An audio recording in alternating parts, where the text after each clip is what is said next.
माता के मित्रों में पंडित विनय कुमार शर्मा। यहाँ वीडियो दी जा रही है आपको शनि, गुरु, बुध, मंगल, सूर्य का सर्वश्रेष्ठ राजयोग, शुक्र आदि का। तो ये कैसा रहेगा, क्योंकि वर्गोत्तम नवांश बन रहा है गुरु का धनु राशि में ही, मंगल का उच्च हो जाना मकर राशि में वर्गोत्तम नवांश, शनि का मकर राशि में वर्गोत्तम नवांश बन रहा है, और सूर्य का तुला राशि में और शुक्र का कन्या राशि में वर्गोत्तम नवांश हो रहा है। तो इस वर्गोत्तम नवांश से जो व्यक्ति, जो बच्चा अब जन्म लेता है, तो वो बहुत बड़ा एक राजयोग बनेगा, बहुत बड़ा एक नेता, एक सम्मानित प्रतिष्ठित व्यक्ति, फेमस व्यक्ति बनेगा। तो यहाँ समझते हैं मेष राशि वालों के लिए कैसा रहेगा, ये भी समझेंगे। क्योंकि आपका लगन का स्वामी मंगल जो है आपके 12वें भाव में रहेगा, विदेशों से लाभ रहेगा और इलेक्ट्रॉनिक्स इलेक्ट्रिकल संबंधी आपके कार्य बनेंगे। क्योंकि अब जब ये वर्गोत्तम होता है मकर राशि में, तो ये जो है आपके देखा जाए तो ऊंचा पद और अच्छे नेता बनेंगे, ऊंचे पद से आपको सम्मानित किया जाएगा। एक देखा जाए तो वहीं शनि का शश नामक राजयोग दशम भाव में बना हुआ है। ये शश नामक राजयोग आपको काफ़ी राइज कराएगा। ये प्रशासनिक सेवा, यही IAS PCS आदि अधिकारी बनाता दिख रहा है, सर्वश्रेष्ठ अधिकारी बनाएगा, यही आपको जज बनाएगा। यहाँ बृहस्पति देव आपके भाग्य भाव में धनु राशि में बैठे हैं और वहीं वर्गोत्तम नवांश में भी धनु राशि में बैठे हैं। तो यहाँ आपका भाग्य चमकेगा, भाग्य के द्वारा ही सारे कार्य सिद्ध होंगे। पिता की सहयोग और मदद से आपका अच्छा व्यापार होगा, पराक्रम और साहस की वृद्धि होगी, व्यक्तित्व आपका बहुत बड़ा चमकेगा और जीवन में बहुत ऊंचाइयां आप छूते हुए दिख रहे हैं। इस तरीके से यहाँ यदि देखा जाए तो मेष राशि वालों के लिए उत्तम समय रहेगा, क्योंकि सूर्य आपके सप्तम भाव में बैठेंगे, नीच के होंगे, आपके पंचम भाव का स्वामी है। प्राय थोड़ा पत्नी से विवाद तो कराएगा, लेकिन इसका वर्गोत्तम नवांश होने से आपकी शिक्षा उत्तम, हायर एजुकेशन, व्यापार में उन्नति, व्यापार में लाभ और यही पार्टनरशिप आपकी बहुत अच्छी रहेंगी। और ये इस तरीके से अब छठे भाव में शुक्र नीच का है। यदि छठे भाव में कोई ग्रहण यदि नीच का हो जाता है तो बहुत अच्छे फल देता है। यदि रोगों की कमी कर देता है, शत्रुओं की कमी कर देता है, और इस तरीके से तो यहाँ आपके कंपटीशन में सफलताएं मिलती हैं, नौकरी में परिवर्तन मिलता है। तो यहाँ शुक्र आपके म्यूजिक है, संगीत है, कला है, आर्ट है, पेंटिंग है, भोग विलासताओं चकाचौंध का कारक है। तो इस तरीके से आपके व्यापारों में सफलताएं मिलेंगी। जहाँ शुक्र के नीचे होने से विवाह का योग बनता हुआ दिख रहा है, जहाँ सूर्य हमारे सरकारी विभाग का कारक है, चिकित्सा का कारक है। तो इस तरीके से यहाँ मंगल उच्च का होने के कारण यहाँ यदि आप समझ सकते हैं तो मंगल उच्च का होगा। आप जो आर्मी, पुलिस, स्पोर्ट्स आदि में आप विजय होते दिख रहे हैं, या आप एक अच्छे MLA का निर्माण करेंगे और MLA होंगे, ये एक निश्चित है मेष राशि वालों के लिए। तो उत्तम है, आपका भाग्योदय होगा। पाठ, पूजा, धर्म, यज्ञ, हवन में आपकी रुचि रहती हुई दिख रही है। इस तरीके से आप ये समझ सकते हैं, आपकी वाणी थोड़ी संयम रखेंगे आप इस दौरान, परिवार की मदद मिलेगी, परिवार का सहयोग मिलेगा इस दौरान। यदि देखा जाए तो लव रोमांस में सफलताएं। और यहाँ आप वृषभ राशि वालों के लिए समझते हैं तो कैसा रहता है, क्योंकि वृषभ राशि वालों के लिए यदि हम देख सकते हैं कि आपका लगन का स्वामी यदि शुक्र है, शुक्र आपके पंचम भाव में बैठा है और पंचम भाव आपके यदि देखते हैं अब शिक्षा का है, शिक्षा, संतान, दाम्पत्य जीवन, लव रोमांस में आपकी सफलताएं चकाचौंध, मीडिया के क्षेत्र से आपको लाभ मिलेगा। और वहीं यदि हम देखते हैं सूर्य आपके चतुर्थ भाव का स्वामी छठे भाव में बैठ गया, फिर से सूर्य नीच का बैठा, तो ये आपके शत्रुओं को परास्त करेगा, आपके रोगों को समाप्त करेगा। वहीं पे शनि की सूर्य पे दृष्टि आने से यहाँ सभी भाव पे सूर्य की शनि की दृष्टि आएगी तो नीच भंग हो जाएगा। तो यहाँ शनि ने सूर्य का नीच भंग कर दिया, तो इस तरह भाग्योदय होगा, ऊंचा पद मिलेगा, IAS PCS, प्रशासनिक सेवा, जज, वकालत, बैरिस्टर, चार्टर्ड अकाउंटेंट आप बनते हुए दिख रहे हैं। किसी कंपनी में आप MD का ओहदा आपने ग्रहण करना है। और यही हम समझ भी सकते हैं, क्योंकि छठे भाव में जब गुरु रहेगा तो गुरु की दृष्टि सीधा चतुर्थ भाव में, परिवार में और द्वादश भाव में आएगी। विदेशों में पढ़ने जाएंगे, गुप्त धन मिलेगा, ससुराल पक्ष से लाभ मिलेगा, भूमि संपदा, मकान, भूमि, वाहन आप नया खरीदते हुए दिख रहे हैं। यहाँ अब आप समझ सकते हैं, क्योंकि मंगल का उच्च का होना तो आपका वर्गोत्तम नवांश हो जाना, तो यहाँ मंगल आपके सप्तमेश है, आपके विवाह का योग बनेगा, यही पार्टनरशिप अच्छी रहेगी। इलेक्ट्रॉनिक्स, इलेक्ट्रिकल्स, पुल निर्माण, ट्रांसपोर्ट और पेट्रोल, डीजल या टीचर, वकालत, जज आदि आप उसमें सफल होंगे। तो यहाँ मिथुन राशि वालों के लिए कैसा रहता है ये समझते हैं।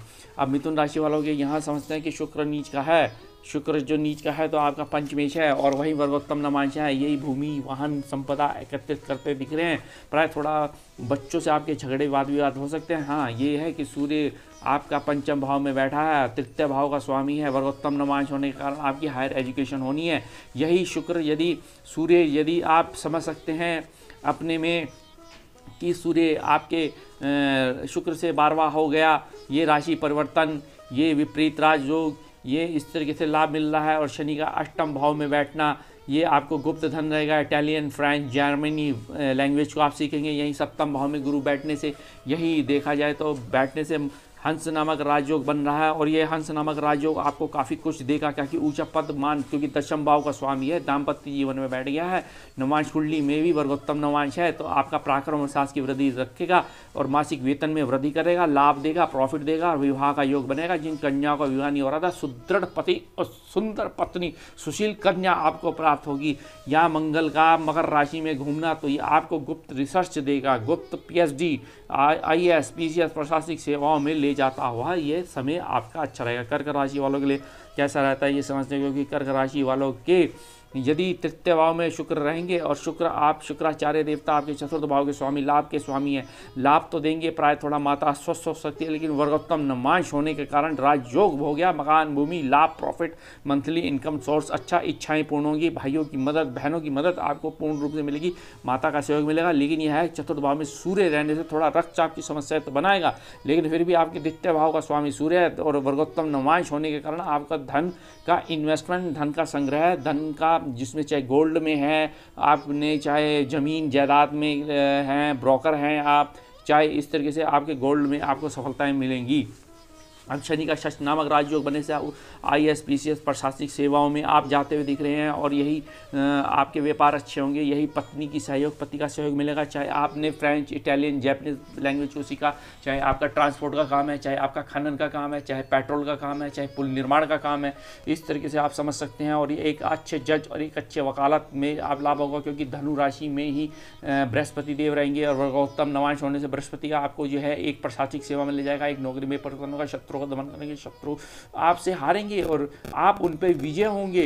यही आपके दशम देखते हैं विदेशों में, और पंचम आपके दशम भाव में दृष्टि आने से गुरु की, तो ये ऊंचा पद तो देना है। धन का संग्रह भी आपका बहुत अच्छा रहेगा, परिवार की मदद से लाभ होगा। यहाँ मंगल का उच्च का होकर वर्गोत्तम नमांश होने के कारण यहाँ, क्योंकि यहाँ कर्क राशि में योग कारक होते हैं मंगल, आपकी शिक्षा को हायर एजुकेशन में लेके जाएंगे, संतान सुख होगा, दाम्पत्य जीवन अच्छा होगा, यही ऊंचा पद रहेगा। यही ऊंचे पद से आपका मान और यश और कीर्ति का पताका पूरे विश्व में फैलेगा।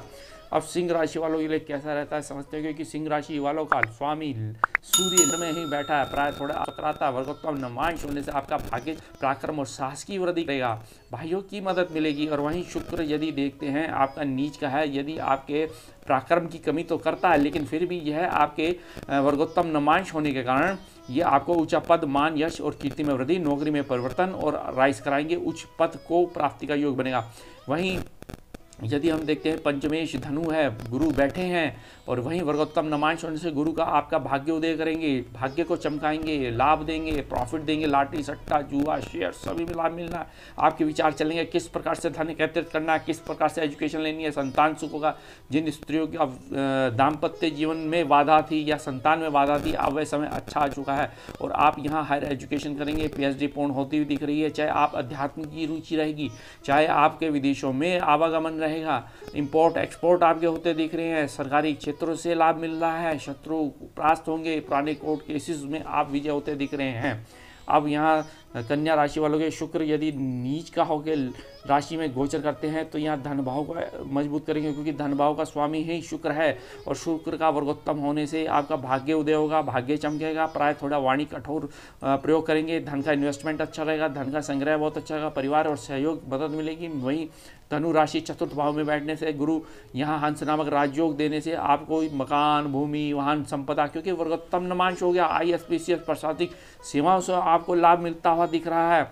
यही शनि यदि देखते हैं आपके पंचम भाव में बैठे हैं, और पंचम भाव में जैसे ही बैठे हैं तो उसमें सफलताएं मिलेंगी, क्योंकि एजुकेशन आपकी अच्छी रहेगी, संतान सुख होगा और जनता से आपके संबंध अच्छे रखे जाएंगे। और वहीं मंगल का वर्गोत्तम नवांश में उच्च का हो जाना, तो यहाँ आपकी शिक्षा उत्तम रहेगी, पराक्रम और साहस की वृद्धि होगी। और यहाँ देखा प्राय थोड़ा क्रोध तो आएगा, लेकिन यह है कि यहाँ नीच भंग होता हुआ दिख रहा है। जब सूर्य नीच का है और उस पर शनि की दृष्टि आएगी तो धन का इन्वेस्टमेंट बहुत ज़बरदस्त। अब तुला राशि वालों के लिए कैसा रहता है, क्योंकि तुला राशि वालों के लिए यहाँ शुक्र आपके व्यय भाव में रहेंगे, शुक्र नीच का व्यय भाव में बहुत अच्छा माना गया, उच्च के समान माना गया है। तो यहाँ पे यदि हम देखते हैं शुक्र उच्च का होने के कारण, और यहाँ आपके दाम्पत्य जीवन को अच्छा रखेगा, डेली बेसिस के कार्यों को अच्छा करेगा। और यही देखा जाए तो लग्न पे ही सूर्य नीच का है, आपके लाभ का स्वामी है, लाभ हो रहा है और यही मान यश कीर्ति में वृद्धि होगी, दाम्पत्य जीवन अच्छा होगा। वहीं पे शनि की जब दृष्टि होगी तो सूर्य का नीच भंग कर देते हैं शनि महाराज। तो कितना अच्छा समय हो रहा है, वर्गोत्तम नवांश नीच भंग, बहुत ही बढ़िया, षष्ठनामक राजयोग, बहुत ही बेहतरीन और सुंदर। तो यहाँ एक निर्माण कर रहे हैं अपने जीवन की ऊंचाइयों और भाग्य की उन्नति के लिए। यही मकान, भूमि, वाहन सुख रहेगा, यही माता दीर्घ आयु होंगी। यही देखा जाए तो बृहस्पति का तृतीय भाव में बैठने से आपके पराक्रम और साहस की वृद्धि कर रहा है। यही वर्गोत्तम नवांश से भाग्य चमकाएगा, यही आपको लाभ देगा, चाहे शेयर से लाभ हो, चाहे लॉटरी से हो, चाहे सट्टे से हो। और लेकिन आपकी इतनी मेहनत, आपके खनन का काम, आपके ट्रांसपोर्ट का काम, इस तरीके से आप चाहे डॉक्टर हैं, एमडी हैं, जज हैं, वकील हैं, इससे लाभ होगा। वृश्चिक राशि वालों के लिए कैसा रहता है समझते हैं, क्योंकि लग्न का स्वामी मंगल पंचम भाव में बैठा है और वर्गोत्तम नवांश मकर का होने से पराक्रम और साहस की वृद्धि करेगा। संतान सुख होगा, हायर एजुकेशन आपकी बेहतरीन रहेगी, विदेशों से लाभ मिलेगा, विदेशों में पढ़ने जाते हुए दिख रहे हैं। नीच भंग राजयोग होने से आपको एक सत्ता का निर्माण होगा, यही उच्च पद आपको प्राप्त होगा। यही शनि पराक्रम और साहस की वृद्धि करेगा, यही सुखों की वृद्धि करेगा, यही भाग्य उदय करेगा। यही शुक्र यदि देखा जाए आपके लाभ भाव में है तो लाभ भाव दाम्पत्य जीवन का स्वामी अच्छा रहेगा, क्योंकि शुक्र एकादश भाव में अच्छे माने गए हैं और वह भी वर्गोत्तम नवांश होने से आपके व्यापार में उन्नति होगी और दाम्पत्य जीवन बहुत सुंदर और सुशील होगा। प्राय थोड़ा नेत्रों में पीड़ा हो सकती है, व्यय और खर्चे हो सकते हैं, हॉस्पिटलाइजेशन की समस्या पैदा हो सकती है, कामों में बाधाएं हो सकती हैं, लेकिन शत्रु का दमन और शत्रु का परास्त होना तय है। अब धनु राशि वालों के लिए कैसा रहता है, क्योंकि आपके शनि द्वितीय भाव में बैठेंगे। शनि द्वितीय भाव में बैठने से धन का संग्रह है, क्योंकि शनि जहाँ बैठते हैं उस भाव की वृद्धि करते हैं। और वहीं लाभ भाव में सूर्य बैठा है, भाग्य का स्वामी। एक भाग्य का स्वामी को शनि का यदि देखते हैं दृष्टि आने से काफ़ी अच्छा हो गया है और ये नीच भंग हो गया है, तो नीच भंग होने से आपका भाग्य उदयगा, चमकेगा। और यही मंगल आपके चतुर्थ भाव में बैठने से भाग्य उदय के साथ मकान, भूमि, वाहन सुख तो दे रहा है, शिक्षा, उत्तम शिक्षा, हायर एजुकेशन रहेगी।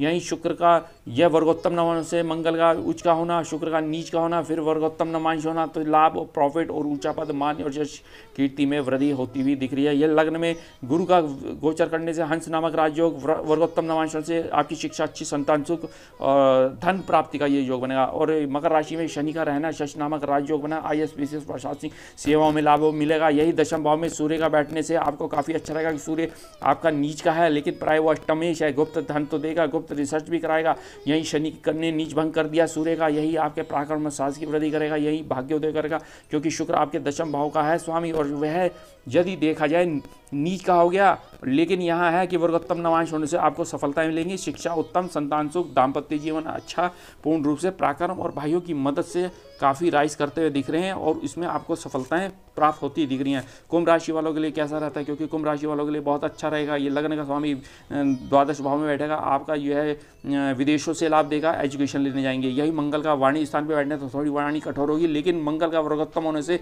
मंगल उच्च का हो गया तो यहाँ आपके पराक्रम और साहस की वृद्धि करेगा। यहीं सूर्य यदि भाग्य में नीच का सप्तम भाव में थोड़े दाम्पत्य जीवन में दिक्कत कर रहा है, लेकिन जब इस पर शनि ने नीच भंग कर दिया तो यह आपके व्यापार को अच्छा करेगा। यहीं शुक्र आपके अष्टम भाव में बैठा है, नीच का होगे तो वहाँ आपकी संतान सुख और भाग्य उदय होता दिख रहा है। तो मीन राशि वाले के लिए उत्तम समय, थोड़ा क्रोध रहेगा, दाम्पत्य जीवन अच्छा का, व्यापार में उन्नति होगी और सफलताएं और भाग्य में उन्नति।